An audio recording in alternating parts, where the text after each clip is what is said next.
In this short lecture, I'm going to show you how you can output a range of numbers with the v-for directive.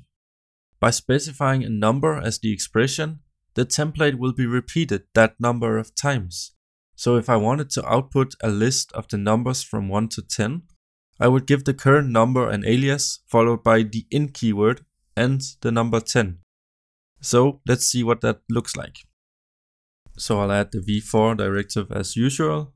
I'll say n as the alias, then the in keyword, and then a number. In this case, 10.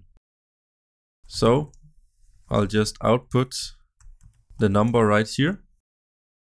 So what vue.js does for us is that it loops 10 times and increments n by 1 for each iteration. And sure enough, we see a list containing the numbers from 1 to 10. This syntax also enables you to access the loop index in exactly the same way as you have previously seen. So let's just enclose the alias within parentheses and add index here. Now that we have the loop index available, we could do something like outputting n multiplied with index. I'll output both numbers as well as the result of the multiplication.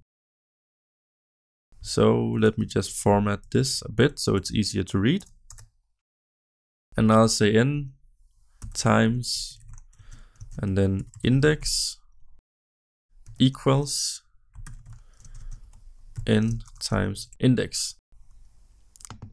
So the first part here is just for showing the calculation, and this will output the actual result of the multiplication. And as you can see, we now have access to both the range of numbers and the loop index, and we can do with those whatever we please.